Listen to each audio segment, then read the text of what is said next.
បាទក៏សូមទាញចំណាប់អារម្មណ៍ប្រិមិត្តងាកមកតាមដានជាមួយនឹងព្រឹត្តិការណ៍នៅប្រទេសថៃនោះវិញម្ដងចំណងជើងដាក់ថាចាប់ផ្សឹកប្រសង់មួយអង្គដែលចូលផឹកស៊ីក្នុងការ៉ាអូខេហើយកិច្ចមកសង្ងំក្នុងសន្តាគារ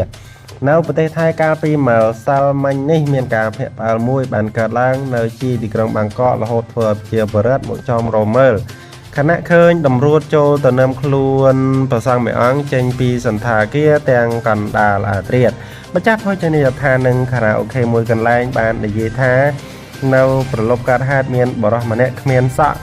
បានចូលទៅផឹកស៊ីក្នុងបន្ទប់ខារ៉ាអូខេរបស់លោកដោយបានកំងមហូបនិងផឹកស្រាបៀរឆាង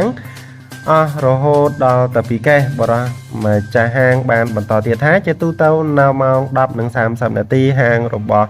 លោកត្រូវបិទដូច្នេះបុគ្គលិករបស់លោកតែងតែសុំភ្ញៀវគេលុយដោយឡែកបរិសម្នាក់នេះក៏ដូចជាគេដែរប៉ុន្តែគេបែរជានិយាយថាចាំទៅដកលុយចេញពីទូ ATM សិនចាំយកមកចាយឲ្យរួចហើយក៏ចាក់ចេញទៅដោយសារមិនទុកចិត្តលោកក៏ឲ្យបុគ្គលិកម្នាក់ទៅតាមដើម្បីយកលុយនៅទីបំផុតបរិសម្នាក់នោះបានដើរចូលទៅក្នុងបន្ទប់សន្តាគារលេងចេញមកខាងក្រៅទើបលោកសម្រាប់ចាត់ប្តឹងសមត្ថកិច្ចតែម្ដងដើម្បីឲ្យជួយអន្តរាគមន៍ផ្ទុយទៅវិញពេលបើកទ្វារបន្ទប់សន្តាគារបែរជាឃើញព្រះសង្ឃធ្វើប្រងើយហាក់អត់ដឹងអីទាល់តែសោះ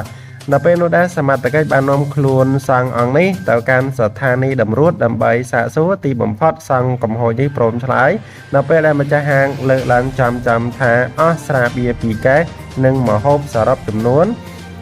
3,025 បាតបដិជគុណមេគន់បានចោះទៅផ្សឹកទាំងយប់ដើម្បីប្រគល់ឲ្យសមត្ថកិច្ចធ្វើការទៅតាមផ្លូវច្បាប់បាទបងប្អូននិងប្រិយមិត្តនេះគឺជាព្រឹត្តិការណ៍មួយដែលកើតឡើងនៅឯប្រទេសថៃនោះទេមិនមែនជានៅស្រុកខ្មែរយើងនោះទេហើយករណីនេះក៏ធ្លាប់ឃើញមានច្រើនដែរហើយរឿងប្រសង់ពេលនៅទីភ្លឺគឺជាប្រសង់នៅទីងងឹតគឺជាជនសង្គមងងឹតបានចឹងហើយពីស្រាប់ឯកាលើកយកអត្ថបទសារព័ត៌មានត្រឹមប៉ុណ្្នឹងឯងអរគុណច្រើនចំពោះការតាមដានទេសនារហូតដល់ចប់